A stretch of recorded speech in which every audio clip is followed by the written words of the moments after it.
We go underway. At 1 game apiece, these players are at 5-1.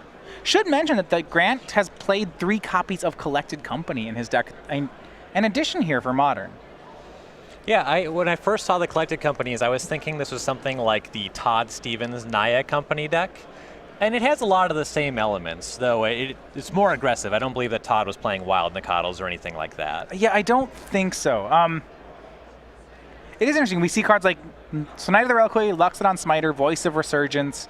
A lot of these creatures, they're very good against other creature decks. Now, I'm seeing there's an interesting matchup going on here. Typically, Abzan and Jund of Netlike are good at killing all the creatures. Now, when the creature deck starts playing cards like Collected Company and Voice of Resurgence, maybe that equation gets a little difficult. This is one area where Abzan does better than Jund does. Path to Exile can much better than cleanly Lightning deal. Bolt. Right. That said, still cards like Liliana, Abrupt Decay, Maelstrom Pulse, those can be difficult here. Definitely. There's going to be a lot of interplay, a lot of pressure on Craig to find the specific answers. He is the control deck here.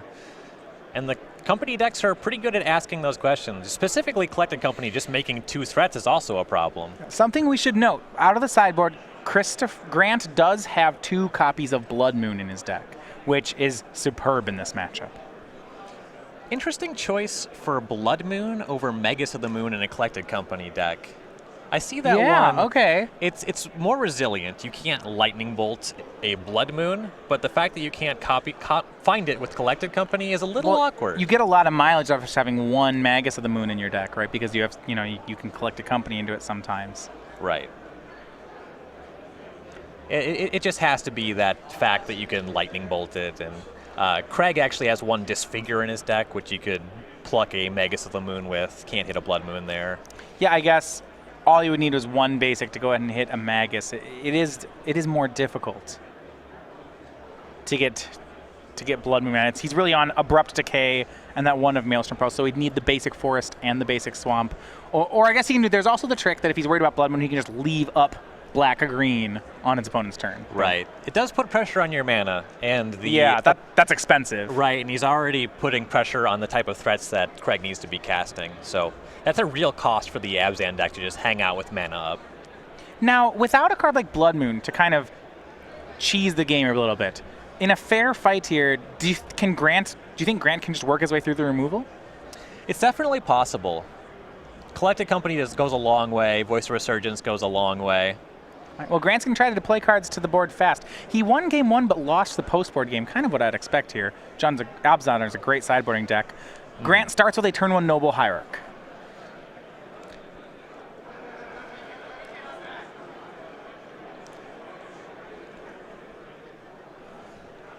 Yeah, so Noble is going to enable you to come out of the gates as fast as possible. That's not necessarily the plan against Abzan. Abzan's going to cast a few removal spells against you, so drawing the Hierarch is good. Certainly very good on the play to get the tempo in your favor, though I imagine this game is going to go somewhat long. Yeah, and Grant also was on a mulligan to 6 here, which because this is an attrition-based matchup, this is one of those spots where it could actually punish him. Though having 2 creatures to play on turn 2, that's actually pretty significant. Yeah, a Wild Nakato, it's already a 3/3, paired along with Scavenging Ooze. So that's 5 damage worth of creatures here for Grant. I mean, this is only the second turn. Craig is going to be hard-pressed to have some kill spells here. And we're entering a window where maybe Craig would actually rather be Jund, because Lightning Bolts would deal with these and Grant wouldn't be developing his mana further. 1 more mana, you can start casting Collected Company. Does giving Grant mana here, is that giving Grant a mana, is that a land? Is that a concern of Craig's, though? I would think if he's killing things, I don't think the land is going to stop Craig from firing off a Path to Exile. No, at this point you can't just let your life total falter. You have to start playing those removal spells. If he only has access to 1, I think on this turn he would much rather be having an Abrupt Decay than a Path to Exile. On turn 2, giving your opponent a land always matters. So tapped Godless Shrine and go for Craig. This was an interesting turn. He does have a basic Swamp in hand. He's really preserving his life total at the moment. We see a swing for 5 from Grant. Looks like Path to Exile in Craig's hand, shuffled up to the front. We'll see which way he goes with it. It's going to be the Scavenging Ooze. He'll hit the smaller creature, but the one that pays dividends down the road. Right. Let me check Craig's sideboard here. See, he does have one copy of Engineered Explosives. This could be a tell for that. If he has that, it deals with both 1-mana creatures cleanly. Another 2-for-1, a great way for that'd be a great setup for the Abzan deck. Right. I really like putting a land into play tapped on this turn for Craig.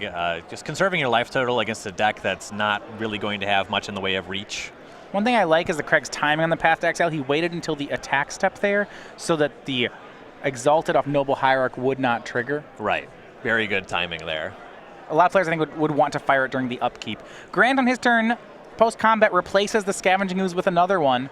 He is down to 1 card in hand, though. Now the pressure is on Craig. Let's find out what he has for spells. If he can start playing more removal spells and clean up this board, it's going to be pretty smooth sailing. So Craig's turn is a copy of Lingering Souls and a pass. This is not a show of strength from Craig, especially not into an onboard Scavenging Ooze. Right. Playing that Lingering Souls, tapping out for it against a Scavenging Ooze already on the table suggests he just doesn't have anything else going on right now. Yeah, Grant will waste no time in exiling sorcery. And Grant is not obligated to make any attacks that trade on this board. You can just attack with a Nicodle for 4, or even just a Scavenging Ooze for 3, but there's no real reason to make that attack over this one. Yeah, he doesn't want to lose the Ooze just yet, so Nicodle for 4 will attack. Now, Grant does have to be careful. There is 1 copy of Damnation in Craig's sideboard, which could just be lights out on this board, actually. It would put a lot of pressure on Grant to start finding his 3 copies of Collected Company. I will certainly say that much. And I like how Craig played this. He could have chump blocked the Nicodle, but that would open up the Scavenging Ooze to attack next turn, so he actually just took 4 and went to 12. Yeah, and playing that land tapped on turn 2 gave him a little bit more life to play with. You see Craig's hand. He's got a number of lands. He does have a Tasigur. And he'll go ahead and delve away the remainder of his graveyard to make Tasigur here. I believe a Siege Rhino as well, so maybe Craig can just win the fair game here. You know, no kill spells. Let's just have a creature mirror. He officially just has a better board presence, significantly. Yeah. And here is Tasigur, along with 2 1/1s. And, oh my, Craig, he's debating attacking back with the Spirits. There's no good blocks for him, right? I like attacking here. Maybe just with 1 Spirit to hang 1 back to chump block. He is at 12. You're concerned that you don't want to see Path on the Tasigur? Exactly. Well, Craig's fine, but let's even up the life totals. 12 apiece is what's going to happen. Grant's going to have to get through the Tasigur. He draws a card off Horizon Canopy. And then we're back over his turn. He drew a red card here. His hand, Stomping Ground, Voice of Resurgence, Blood Moon. Blood Moon the pickup here. 2 swamps in play for Craig. Basic Forest for Grant. Wonder if he pulls the trigger here. It feels like he has to. Yeah, the Blood Moon's not getting better in the hand, and he has enough mana to actually just cast both the spells. So what he's weighing right now is how well he can play under his own Blood Moon. And I think he's going to decide that he just should be playing this Blood Moon I'm not sure that he wins under the Blood Moon, but it certainly is better than trying to win without it. Right. The Hierarch is his only avenue to white mana once it's in play. But there are things, as we know, there's a Siege Rhino in Craig's hand, for example. If I'm on Grant's side, I'm not sure that Grant could beat a Siege Rhino at the moment. Right, there's already 1 4/5 in play that he's not especially able to deal with. And he's going to pass. He's not going to go for it. Craig's going to punish him for that play. I'm very surprised to see not even a Voice of Resurgence entering the battlefield. Well, he does have a Stirring Wildwood in play. So he can't play Voice and leave up mana to activate Stirring Wildwood. Okay, so you turn off Wildwood too when you play the Blood Moon. I don't know. Here's the Siege Rhino from Craig. 15-9. It'll go in Craig's favor. And kind of mentioned before, Grant couldn't really beat the first 4 or 5. I'm not sure how he's beating the second one. Yeah, now, of course, Grant is probably kicking himself for not playing the Blood Moon, but I even think given the information that he had before... Yeah, that's tough. You shrink the Nicodle down to a 2/2, so your board is actually kind of soft to Tasigur, but the Voice of Resurgence makes up for that. Yeah, it's not great. I'm not saying that Grant wins on that board, but... He has very difficult decisions to make. Make no mistake there. Yeah, but he does also turn off all of Craig's cards in hand. Right. Which is too big of a bounty to pass up on, I think. Well, we'll see. Now he's going to have to win. I mean, I'm not sure he wants to Blood Moon anymore. The damage is done. I don't know how we're getting through a pair of 4/5s when we're only at 9 life. Domri Rod, that was the draw from Grant. That's a good one here. Unfortunately, there's nothing big enough to be getting into profitable fights on his side of the table. Right, so Craig's going to give a read to that card. We will too. +1, you can put the top card of your deck and you reveal it. You might get it into your hand, depending if it's a permanent type. -2 has 2 creatures fight, and then there's the -7, which is one of those fancy ways of saying win the game. I played a lot of Domris in Standard. The best mode was always when you can play it and fight right away. You guarantee your value. There's never a guarantee that there's a creature on top of your deck, so plussing it and missing always just feels terrible. Not only did you not draw a card, but you're going to get that land that you just looked at next turn. Yeah, so Nakato will fight down a spirit token. That'll work. It's not where Grant wanted it to be, but I think it's his best play. And now the Domri is just dead to the other spirit.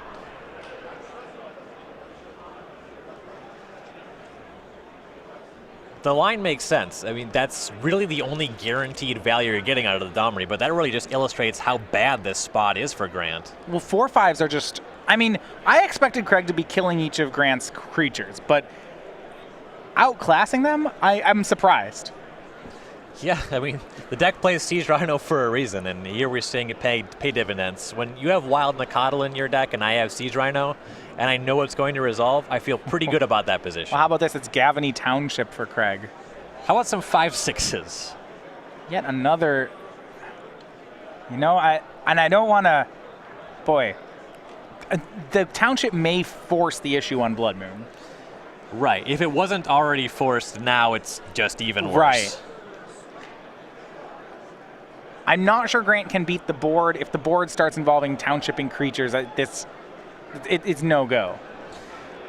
If we rewound and there was a Blood Moon in play, there was no Siege Rhino cast, the Domri would still be under duress by the spirit tokens, but...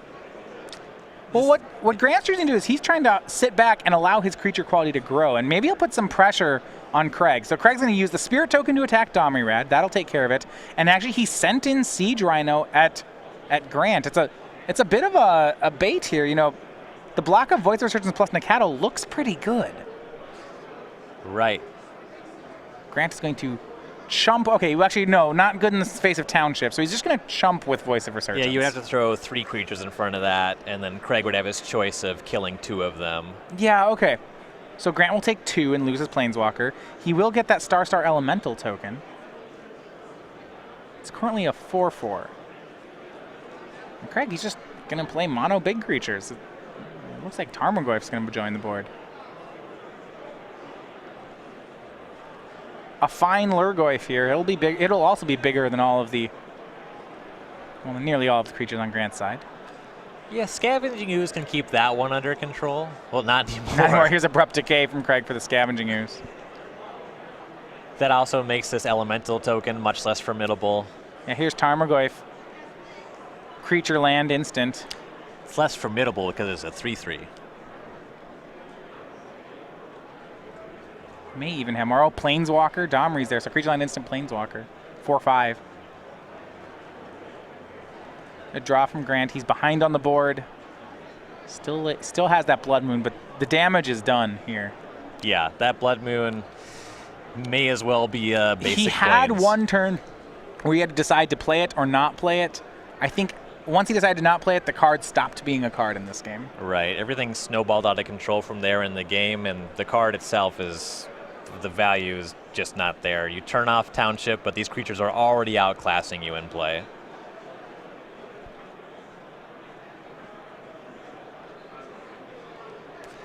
Grant's going to take some time to survey his lines, but he just doesn't even have options. Well, the idea here, he does play 4 Lightning Bolts, would be to try to play to some burn out. Now, the Naya Company deck doesn't play too much burn. He did draw Kessig Wolfrun. That is a pseudo burn spell, and I think if he had that land maybe a turn or 2 earlier, he could have gone on a burn line. He can start using that to make his smaller creatures trade with Craig's larger creatures. That's fine. Craig has such a critical mass at this point.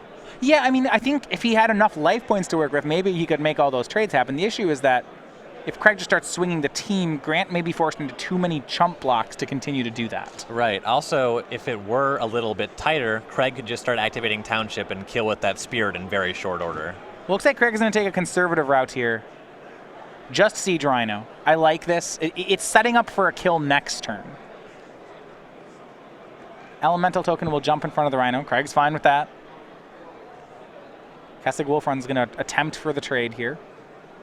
Yeah, and this way you get to sniff out if it's just Wolfrun activations or if Grant actually has a collected company or something like that. +4/+0 to the Elemental. All right, so the creatures will trade. Looks like Craig's more than willing to accept that.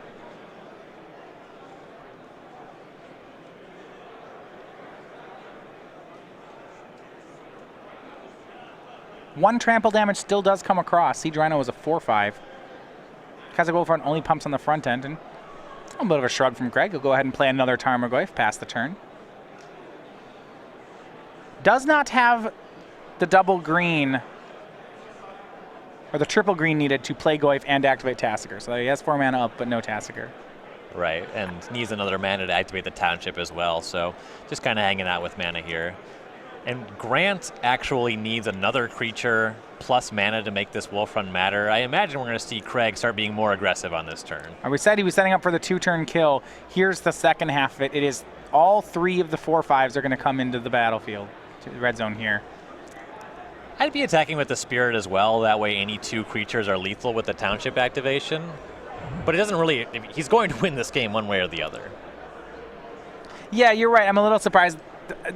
The Spirit token, I think, is dead on the board. Yeah. I mean, okay, so instead of him having Grant dead this turn, he has Grant dead in 2 turns. Yeah, there's nothing with haste that's going to punish you for this. Yep. Nikata will pump up and trade with the Tasigur. Noble Hierarch will jump in front of the Tarmogoyf. It'll be 4 damage, putting Grant down to 2. Board is cleared. 15-2. There is not a draw on Grant's side that will win from here. We'll take a look at English Close. Like it hits Blood Moon. Well, if Craig had known that, Sorcery plus Enchantment would have made the Tarmogoyf 6/7s. So, yeah, so they would have been lethal if Craig had done that pre-combat. It's curious to see the post-combat discard a spell. I mean, from Craig's side, you just have to. There's no way there's a Blood Moon in his hand. Well, even still, Yeah. you know what's going to be coming. Yeah, I mean, you win one way or you win the other way. Doesn't really matter. And when he does, in 3 games, Craig Krempels moves to 6-1. Had locked up his day 2 spot last round, but now is going for more. An impressive start here from him. Now 3-0 in Modern.